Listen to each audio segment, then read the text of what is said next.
하나님께서 정하신 때에 예수께서 갈릴리 나사렛으로부터 와서 요단강에서 요한에게 세례를 받습니다. 그리고 하나님의 아들이라고 하는 놀라운 선언을 하나님으로부터 듣게 되었습니다. 그 이후에 마가는 어떻게 우리 예수 그리스도를 소개하고 있고, 마가가 소개하는 하나님의 아들 예수 그리스도는 과연 어떤 분이신지를 오늘 본문을 통해서 여러분들과 함께 살펴보기를 원합니다. 먼저 14절 말씀을 한번 보시죠. 요한이 잡힌 후 예수께서 갈릴리에 오셔서 하나님의 복음을 전파하여.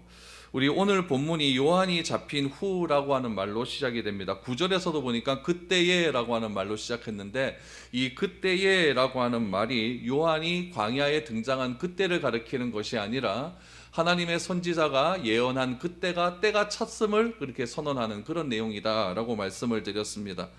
오늘 본문 속에서도 마가복음을 처음 시작하면서 1절에 나오는 복음의 시작이라고 하는 것을 말씀드릴 때, 하나님의 아들 예수 그리스도의 복음의 시작이라는 것을 말씀드릴 때, 제가 이 복음의 시작과 함께 예수 그리스도의 시작에 대한 이야기를 여러분들께 잠깐 말씀을 드렸습니다. 예수 그리스도의 그런 복음의 시작, 예수님의 시작을 말씀하면서 그 당시의 정치, 제도에 대한 이야기를 잠깐 말씀을 드렸는데, 우리 그 말씀을 조금 다시 한번 되새겨 볼 필요가 있습니다. 우리 동방박사로부터 예수님의 탄생 예언을 들었던 헤롯이 있었습니다. 그래서 우리가 대헤롯이라고 이야기를 했습니다. 그 대헤롯이 죽은 후에 이 갈릴리 유다 지방은 우리 네 등분 되게 되었죠. 그래서 북쪽 지방, 북쪽 지도를 보시면은 우리 북쪽 지방 이두레, 아빌레네, 드라고니 지역은 누가 다스리게 되었냐면은 헤롯 빌립이 다스리게 되었다라고 말씀을 드렸고, 또 유다와 사마리아 지방은 헤롯 아켈라오라고 하는 사람이 다스렸고, 또 갈릴리 지방과 베레아 지방은 헤롯 안티파스, 그리고 데가볼리와 베니게 지역은 수리아 총독이 직접 다스렸습니다. 오늘 본문에 요한이 잡혔을 때라고 이야기를 하는데, 이 요한이 잡혔을 때의 상황을 우리가 조금 살펴보아야 됩니다. 요한이 잡혔을 때를 기록해 놓은 본문이 어디에 있냐면 누가복음 3장에 나와 있습니다.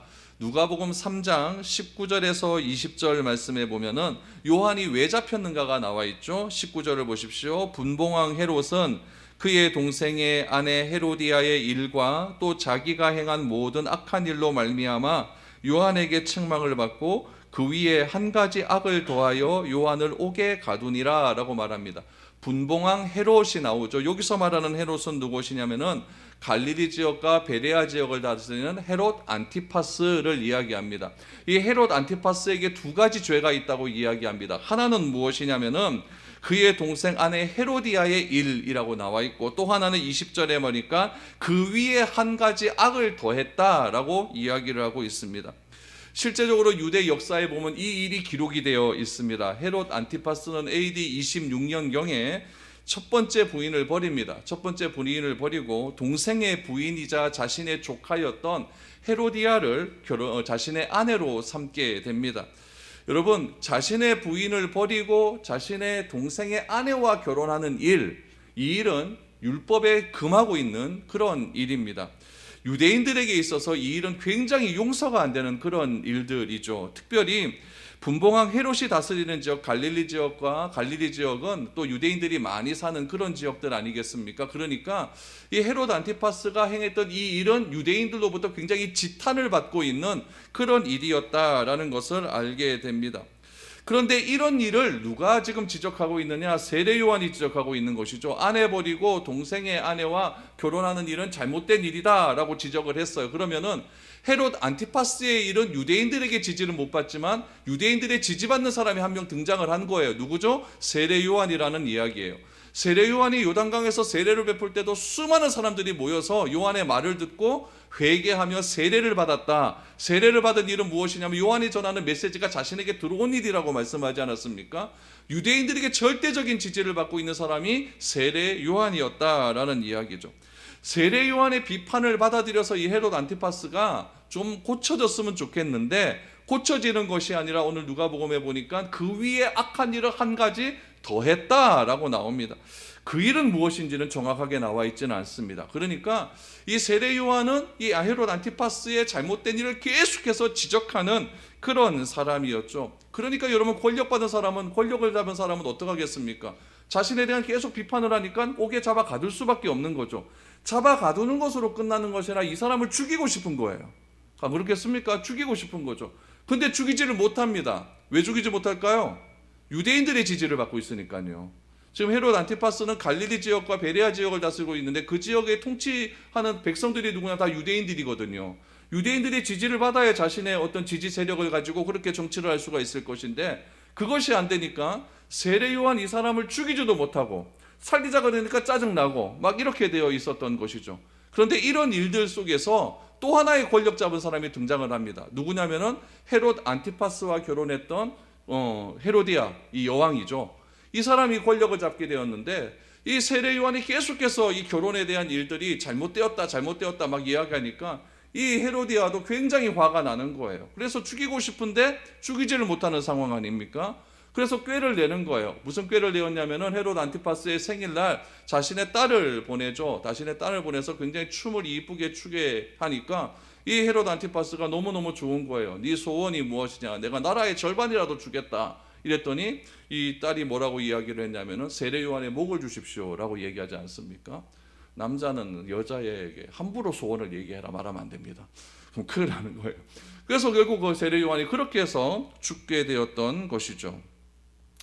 로마서 13장 말씀에 보면은 이 권력과 우리 그리스도인의 관계에 대한 이야기가 자세하게 나와 있습니다. 로마서 13장 1절 2절 말씀을 한번 보시면 뭐라고 얘기 나왔냐면은 각 사람은 위에 있는 권세들에게 복종하라. 권세는 하나님으로부터 나지 않음이 없나니 모든 권세는 다 하나님께서 정하신 바라. 그러므로 권세를 거스르는 자는 하나님의 명을 거스름이니 거스르는 자들은 심판을 자취하리라 라고 말씀하고 있습니다. 여러분, 하나님의 정의와 하나님의 공의에 반하는 권세가 있다 라면 어떻게 되느냐? 오늘 로마서 13장에는 뭐라고 나와 있냐면은 권세에 굴복하라 라고 말을 합니다. 그럼 하나님의 정의와 공의에 반하는 권세가 계속적으로 이렇게 나와 있으면 그리스도인들은 어떻게 해야 되느냐? 이런 문제가 나오죠. 그 문제를 어떻게 해야 되느냐? 당당하게 이야기하라 라고 말을 합니다. 이야기는 하는데 그에 따르는 대가가 따름을 이야기하는 거죠. 다니엘에도 보면은 우리 다니엘과 세 친구들 부당한 권세에 대항하다가 사자뿔에 빠지고 우리 풀무불에 빠지는 그런 일들이 있지 않습니까? 세례 요한은 그 당시에 잘못된 권세에 대항을 하는 거예요. 그렇게 하는 것은 잘못되었다라고 이야기했더니 결국 자기에게 불이익이 당하잖아요. 그 불이익이 무엇이냐면 자신이 옥에 가둬지는 일이고 옥에 가둬짐을 통해서 자신의 목숨이 그렇게 날아가는 죽여지는 그런 불의한 일을 그런 일을 당함에도 불구하고 이 세례 요한은 당당하게 하나님의 정의와 공의를 외치는 그런 선지자였음을 우리는 알게 됩니다. 여러분, 세례 요한은 어떤 사람이었느냐? 자신의 사역, 자신의 삶 자체를 분명히 아는 그런 사람이었음을 우리는 알게 됩니다. 세례 요한은 자신이 왜 이 땅에 왔는지를 알았어요. 왜 왔느냐? 선지자 이사야의 글에, 말라기 선지자의 글에 자신은 하나님의 길을 예비하는 엘리야다, 자신은 하나님의 길을 예비하는 선지자다라고 하는 그 이 목적을 분명히 알고 있었다는 이야기죠. 그래서 오래전부터 선지자들이 자신의 삶을 가르쳐 예언한 내용들이 있는데 그 예언한 내용들이 나의 삶을 통해서 실천되어질 것이다, 실현되어질 것이다 라고 하는 그런 사명을 분명히 알고 있었던 것이죠. 그렇기 때문에 불의와 절대 타협하지 않는 사람이었습니다. 당당하게 정권에 반하여서 잘못되었다라고 그렇게 말할 수 있는 담대한 사람이었죠. 이런 세례 요한을 예수님께서는 어떻게 평가하실까요? 마태복음 11장 11절 말씀에 보면은 이런 말씀이 있습니다. 마태복음 11장 11절에 보니까 내가 진실로 너희에게 말하노니 여자가 낳은 자 중에 세례 요한보다 큰 이가 일어남이 없도다. 그러나 천국에서는 극히 작은 자라도 그보다 크니라 라고 말을 하고 있습니다. 여자가 낳은 자보다 세례 요한보다 큰 자가 없다. 얼마나 큰 영광입니까? 하나님으로부터 이런 평가를 받는 거예요. 여러분들이 하나님으로부터 여자가 낳은 자들보다 여러분보다 큰 사람이 없다. 이건 대단히 큰 영광 아니겠습니까? 세례 요한의 삶을 한번 보십시오. 반을 어디서 살았느냐? 광야에서 살았어요. 광야가 여러분 좋은 곳입니까? 그렇게 편한 곳이 아니거든요. 힘들고 어려운 곳이었거든요. 또 반은 또 어떻게 살았느냐? 권력의 미움을 받아가지고 감옥에서 살았어요. 권력의 그런 지탄을 받은 그런 삶을 살았고 결국에는 억울한 죽임을 당하는 그런 비참한 최후를 맞이하지 않습니까? 심지어는 세례 요한은 무엇이라고 이야기했느냐? 예수님께서 공개적으로 자신의 공적인 사역을 시작하는 시점을 알리기 위해서 본문에서는 무엇이라고 이야기하냐면은 옥에 갇혀 죽임을 당해야만 했습니다.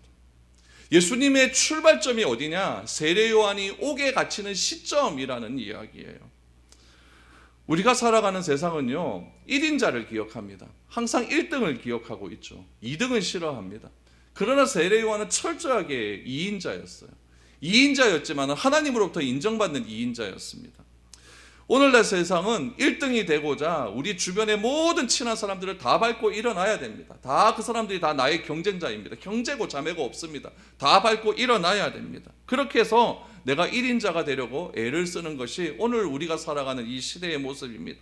그러나 하나님의 나라에서는 여러분 영광스러운 2등도 존재한다는 것을 기억하셔야 됩니다. 하나님의 나라는 영광스러운 3등도 있고 영광스러운 4등도 있고 하나님께서 인정하는 영광스러운 꼴등도 있습니다.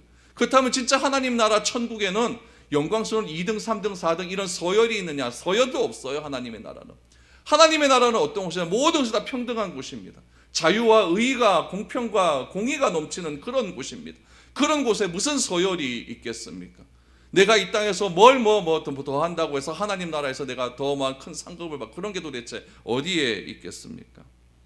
우리가 이 땅에서 해야 할 일은 무엇이냐면은 세례 요한과 같이 하나님께서 나를 이 땅에 보내주신 존재의 목적을 분명히 알 필요성이 있다라는 이야기예요. 그래서 각자의 주어진 삶 속에서 그리스도인의 정체성을 잃지 않는 것, 그것이 중요한 것입니다. 우리 그리스도인으로서 우리 교회가 잡고자 하는 그런 정체성이 무엇이었습니까? 빛된 삶을 살자. 빛된 삶을 살자. 그럼 나는 이 빛을 어디서 발휘해야 되느냐? 우리가 오해하고 있는 것 중에 하나가 무엇이냐면은 빛은 교회에서 발휘하면 되는구나. 여러분, 그게 아닙니다. 교회보다 우선되는 곳이 있어요. 여러분들이 하루 중 제일 많이 시간이 소비되어지는 그곳입니다. 그곳에서 그리스도인으로서의 드러나는 삶이 되어야 된다는 이야기죠. 세례 요한은 어디에서 드러났습니까? 광야에서 드러나는 거예요. 세례 요한은 어디에서 드러납니까? 차디찬 감옥 그 옥속에서 자신의 정체성이 그대로 드러나고 있다는 이야기예요. 하나님께서는 나에게 분명히 이 땅에 보내주신 목표가 있어요. 내가 이 땅을 살아가는 존재의 이유가 무엇인지를 내가 말씀을 통하여 깨달아야 된다는 이야기예요. 이 진리를 깨닫고 하루하루를 성실하게 진실되게 살아가는 자들에게 하나님께서는 세례 요한에게 여자가 낳은 자 중에 가장 큰 자가 없다라고 말씀하신 것처럼 우리 한 사람 한 사람들의 삶들 속에서 위로하여 주실 것입니다. 그것이 여러분 우리 신앙생활하는 목적이고 그것이 내가 예수 믿는 목적이지 예수 믿는 게 다른 거 있습니까? 세례 요한은 자신에게 주어진 사명 다 하고 이 세상에서 사라집니다. 장례 치렀을까요? 제자들이 와서 시신 다 걷어갔겠죠. 그러나 세례 요한은 그렇게 여러분 정권에 세상 권력에 그렇게 미움을 받는 그런 자로서 세상에서 그렇게 사라지고 맙니다. 그렇게 사라지고 누가 등장을 하느냐? 예수님이 등장을 하는 거예요. 그 등장 시기를 오늘 14절에서 무엇이라고 하냐면은 요한이 잡힌 후. 이것은 세례 요한의 시대가 이젠 끝이 났다. 세례 요한이 지금 자신에게 주어진 사명이 맞춰졌다. 좀 더 통시적으로 보자면, 거시적으로 보자면은 하나님께서 선지자들로 말씀하신 그 예수님의 등장이 시작되었다. 이렇다고 우리가 볼 수가 있는 것이죠. 그리고 마가가 선포한 것처럼 이제는 하나님의 예수 그리스도의 복음이 선포됩니다. 우리 예수 그리스도의 선포가 어떻게 선포되어지는지 우리 한번 생각해 보기를 원합니다. 14절 말씀을 다시 한번 보니까 예수께서 어디로 가셨다? 갈릴리로 가셨다라고 말을 합니다. 그러니까 예수님의 선포는 어디에서 출발이 되느냐? 갈릴리에서 순발이 된다라는 이야기죠.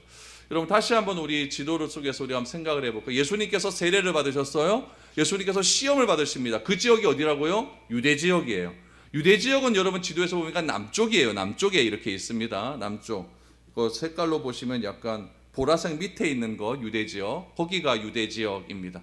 유대 지역에서 시험을 받으시고 갈릴리로 가셨다라고 하니까 갈릴리는 어디냐면은 저쪽 위쪽에 있는 파란색입니다. 근데 이 갈릴리 이렇게 써 있으니까 이 갈릴리 이게 갈릴리 바다라고 생각하면 안 됩니다. 갈릴리 지역이에요. 지역인데 이 남쪽에서 북쪽으로 가려면 어떻게 가야 되냐? 유대인들은 절대로 보라색 사마리아 땅을 지나가지를 못해요. 그렇죠? 그래서 어떻게 가야 되냐면은 여리고를 지나서 베레아 지역 오른쪽 베레아 지역 있죠? 베레아 지역을 지나서 요단강을 건너는 거예요. 베레아 지역을 지나서부터 조금 올라가다 보면 여러분 보이실지 모르겠는데 야복강 보이십니까?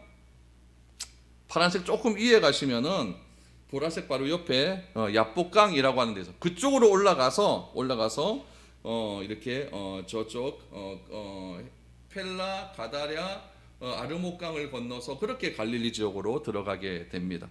근데 여러분 예수님께서 이제 이런 지도상으로 보니까 이제 예수님께서 행하시는 경로가 이렇게 나오지 않습니까? 어떻게 가냐면 남쪽에서 북쪽으로 가셨다라는 것을 우리가 알게 되는 것이죠.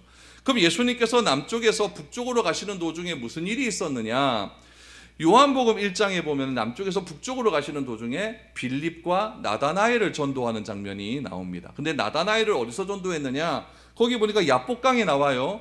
야복강 구약에서 생각나는 인물 야곱, 그렇죠? 야복강에 나오는데 야복강 하류에서 나다나엘이 묵상하고 기도하고 있는 장면을 예수님께서 보시지 않습니까? 그래서 기도할 때 이 나다나엘을 부르십니다. 나다나엘을 부르셨더니 그 부르심에 대한 나다나엘의 고백이 기가 막힙니다. 나다나엘이 뭐라고 고백을 했느냐? 요한복음 1장 49절 말씀에 보시면은 나다나엘이 이런 고백을 합니다. 나다나엘이 대답하되 랍비여 당신은 하나님의 아들이시오 당신은 이스라엘의 임금이로소이다. 여러분 예수님의 부르심에 예수님의 복음이 자신에게 들어온 것 아닙니까? 나에게 받아줬을 때 여러분 죄인이었던 나다나엘의 고백은 무엇이었냐면 하나님의 아들이라고 하는 고백이 나와요. 우리가 마가복음을 읽을 때 예수님은 누구라고 하는 관점? 하나님의 아들이라고 하는 관점에서 계속해서 보라고 하지 않았습니까? 예수님을 어떻게 받아들이느냐? 하나님의 아들로 받아들여요. 예수님을 어떻게 받아들이냐? 하나님의 아들로서 진정한 이스라엘의 왕으로 그렇게 나다나엘은 받아들이고 있다는 거예요. 여러분 예수님을 만난 사람들의 고백에 우리가 주목해야 될 것은 무엇이냐면은 철저하게 하나님의 아들 되심을 고백하고 있다는 거예요. 베드로 뭐라고 고백합니까? 주는 그리스도시요 살아계신 하나님의 아들이시니이다. 하나님의 아들이 그런 의미에서 굉장히 중요하다는 이야기예요. 그러므로 내가 신앙생활하는 이유는 어디에 있느냐? 내가 예배드리고 하나님의 말씀을 읽는 이유는 어디에 있느냐? 내가 원하는 것을 하나님으로부터 받기 위해서 있는 것이 아니라 그것이 1차적인 목적이 아니라 내가 예배드리고 기도드리고 찬양하고 말씀을 통해서 예수님이 하나님의 아들이라는 것을 내 입으로 고백할 수 있는 그 믿음 때문에 내가 예수 믿는 거예요. 그것이 신앙생활하는 우리의 신앙의 걸음걸음입니다. 아직까지 예수님이 하나님의 아들로 받아들이지 않습니까? 더 말씀 보십시오. 그래서 나다나엘의 고백이 나의 고백이 되게 하여 주시옵소서. 이런 기도가 계속해서 터져 나와야 돼요. 내가 요구하는 것은 그 다음의 문제죠. 내가 예수님을 하나님의 아들로 인정도 하지 않는데 뭐 자꾸 달라고만 합니까?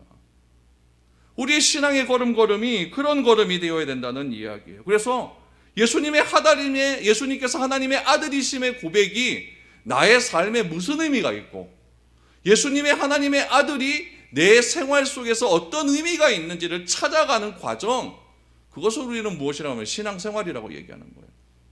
어려움이 닥쳐졌어요. 큰 시험거리가 왔어요.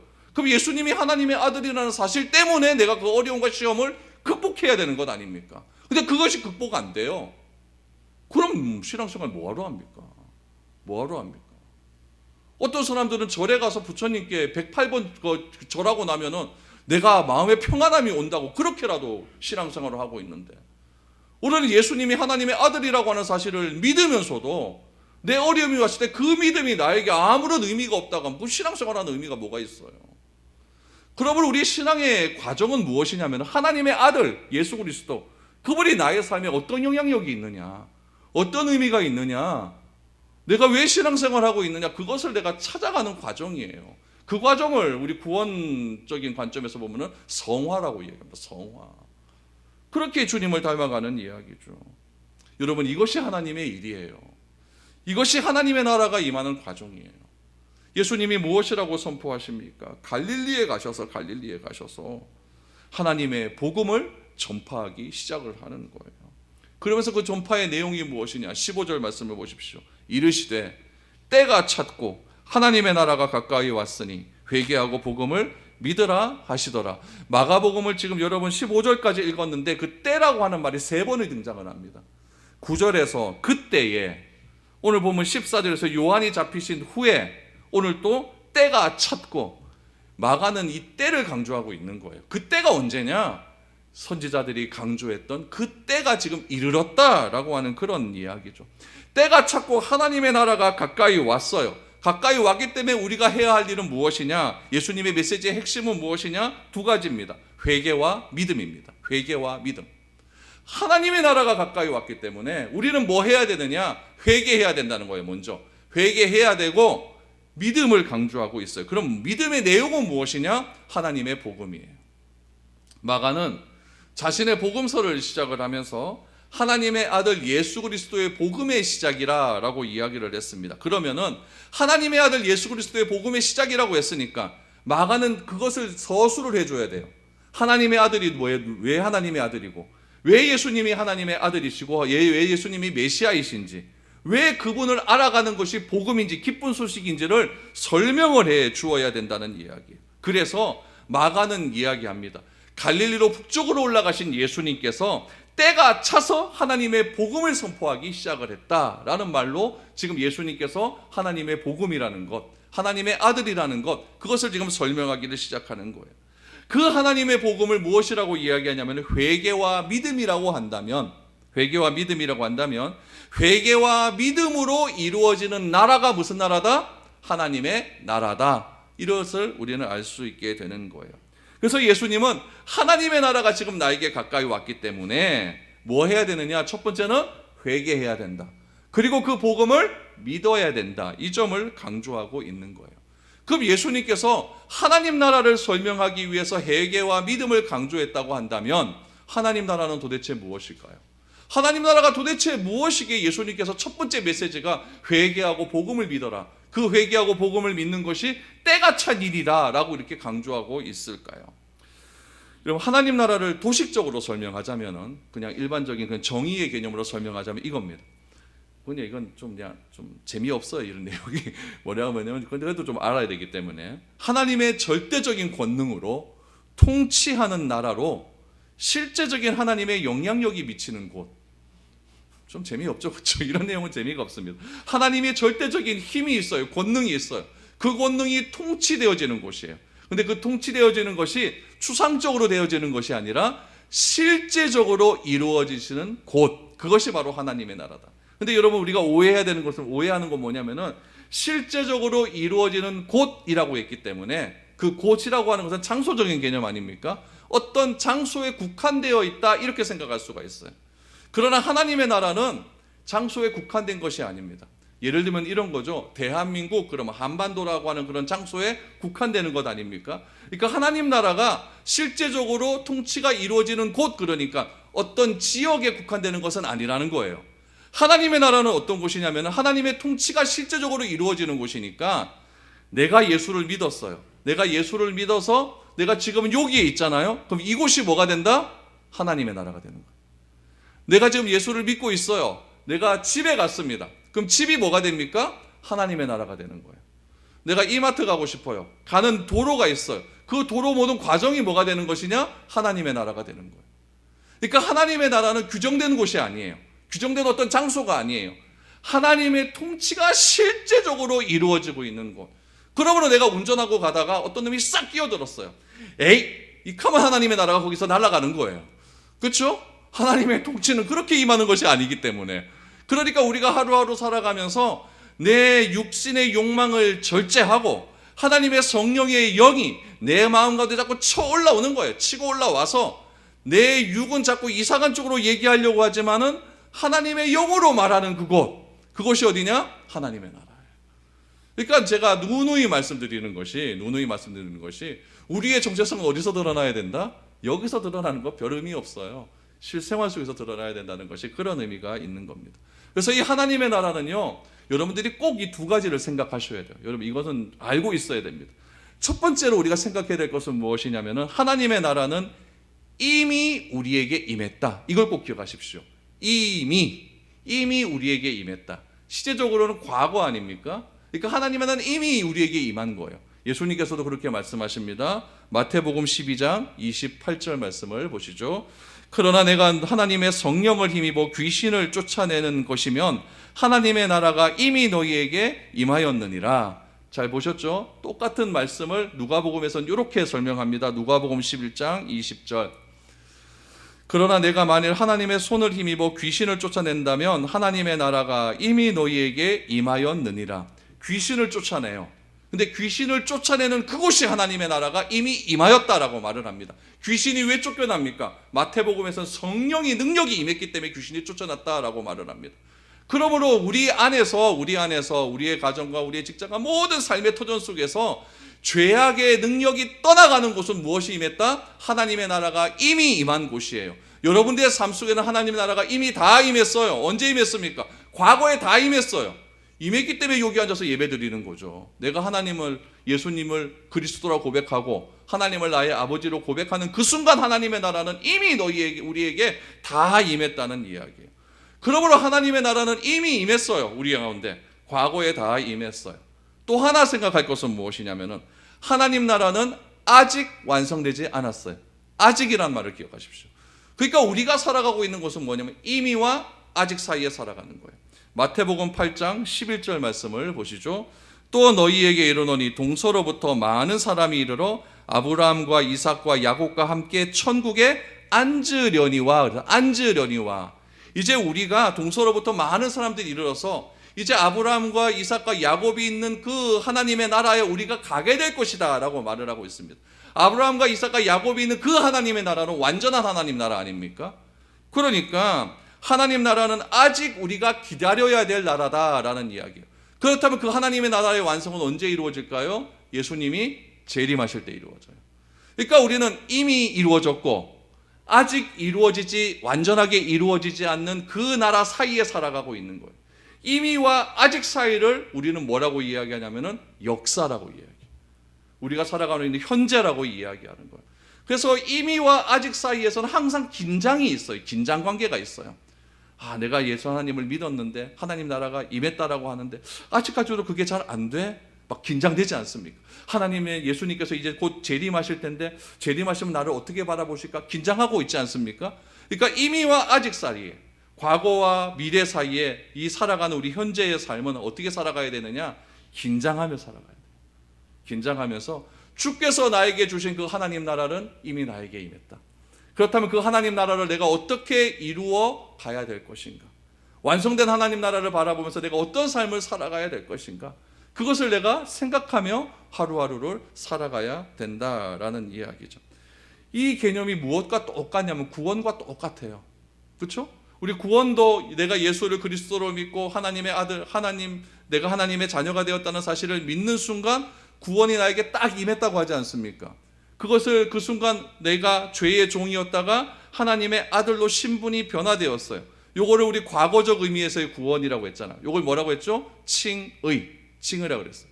우리가 과거 칭의에 우리가 구원을 받았다고 한다면 이제 우리 주께서 다시 이 땅에 재림하실 영화의 구원을 바라보면서 하루하루를 그렇게 살아가는 거죠. 그 하루하루를 살아가는 것이 성화, 그리고 미래에 우리에게 임할 구원이 영화. 그러니까 이것도 아직 이미와 아직 사이에서 우리가 살아가고 있는 거예요.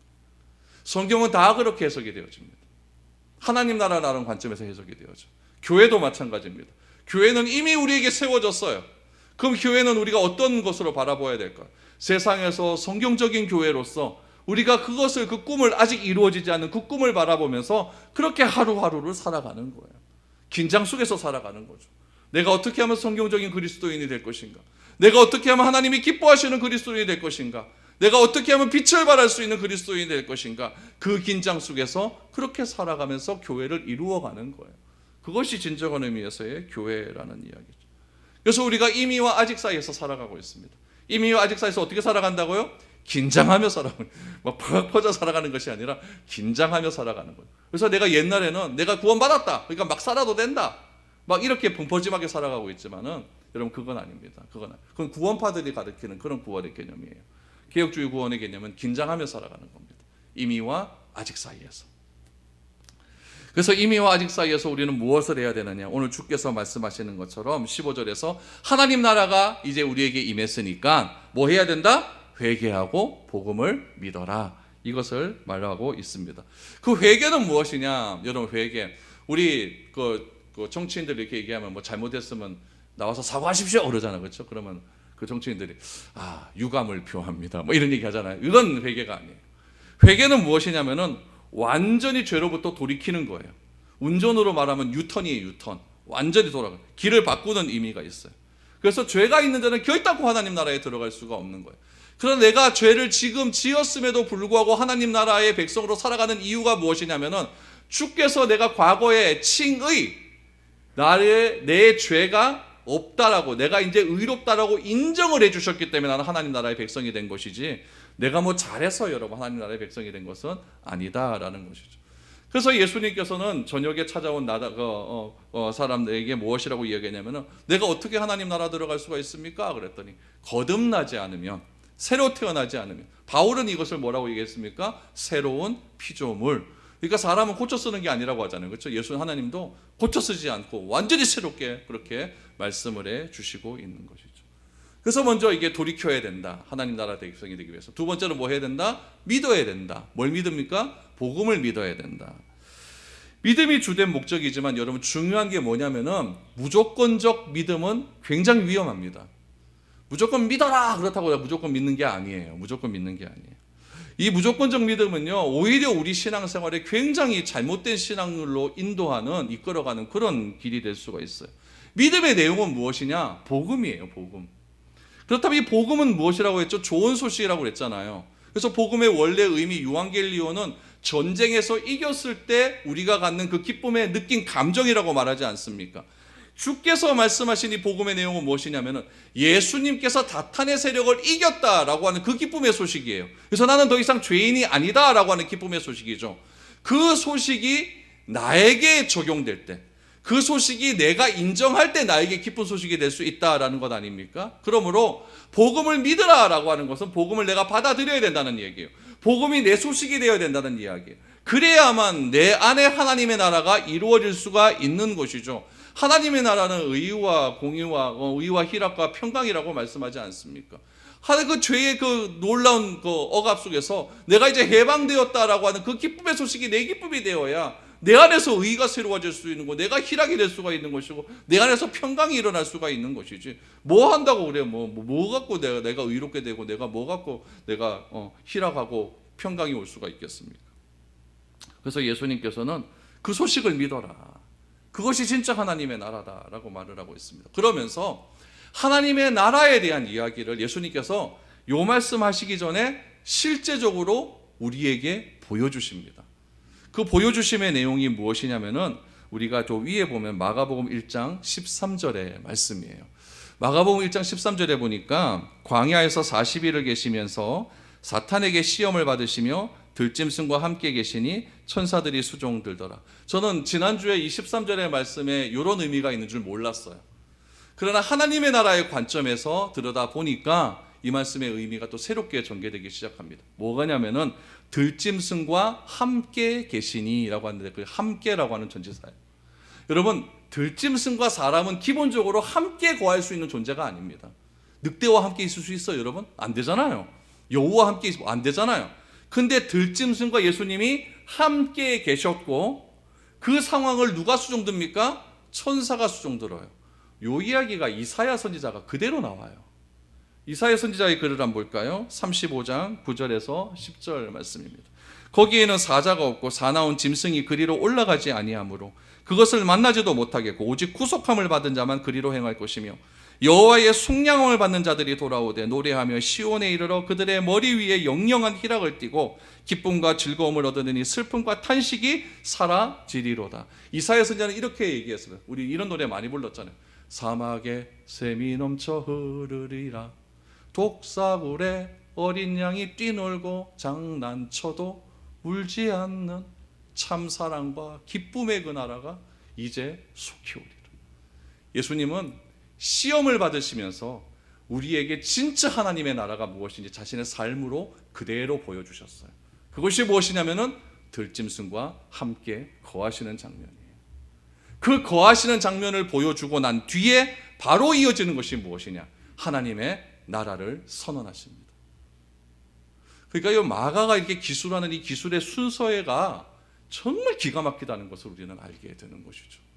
마가는 진짜 예수님께서 하나님의 아들, 그 하나님의 아들 되신 예수 그리스도의 그 소식이 진짜 복음의 출발이라는 것을 이 마가복음을 읽는 독자들에게 설명하고 싶었던 거예요. 그러면서 단순히 시험 받는 것으로 끝나는 것이 아니라 시험의 내용에 우리는 집중하는데 그 시험의 내용에 담긴 의미 속에서 하나님의 나라를 끄집어내고 있는 거예요. 들짐승과 함께. 이사야 선지자가 말씀했던 그 독사굴에 어린 양이 뛰놀던 그 짐승과 함께 뛰어놀던 폭력과 억압이 없어지는 그 나라가 진짜 하나님의 나라다라는 것을 우리에게 이야기해 주고 있습니다. 그런 하나님의 나라가 여러분 기대가 되지 않습니까? 기대가 된다면 여러분들이 가는 그곳마다 그런 하나님의 나라가 경험되어져야 된다는 거예요. 그게 경험되어지면 여러분 장차 주께서 진짜 재림하실 때 완성된 그 하나님 나라는 얼마나 기쁘겠습니까? 그 기쁨이 나에게 너무너무 충만한 거예요. 그래서 항상 기뻐할 수밖에 없는 거예요. 그런 하나님의 나라가 우리 가운데 넘쳐날 수 있기를 바랍니다. 예수님께서는 자신이 이 땅에 등장한 사건이 그냥 단순히 그냥 우연하게 이루어진 사건이 아님을 분명하게 지금 말하고 있는 것입니다. 사도행전 1장 7절 말씀에 보면은 예수님께서 하늘로 승천하실 때 이렇게 말씀하십니다. 이르시되 때와 시기는 아버지께서 자기의 권한에 두셨으니 너희가 알 바 아니요. 때와 시기는 누구의 권한? 하나님 아버지의 권한입니다. 그러므로 주께서 언제 오신다, 이것은 우리가 알 바가 아니에요. 우리는 뭐 해야 되느냐? 이미와 아직 사이에서 뭐 하며 살아라? 긴장하며 살면 되는 거예요. 언제 다시 오실지는 하나님의 뜻이니까 우리가 할 것은 무엇이냐? 긴장하면서 주께서 내일 오실지도 모른다. 이거 예배당 나갈 때 그때 오실지도 모른다. 예수님의 재림은 가시적 재림이에요. 세상의 모든 지구상에 있는 모든 사람들이 다 볼 수 있는 그런 재림이에요. 사도행전에서 예수님이 내가 다시 올 때는 너희들이 다 볼 수 있게 온다라고 말씀하셨기 때문에 천사장의 나팔 소리를 들고 그렇게 오신다고 하셨기 때문에 다 알 수 있어요. 다 알 수 있어요. 우리가 예루살렘으로 갈 필요가 없어요. 다 알 수 있게 그렇게 옵니다.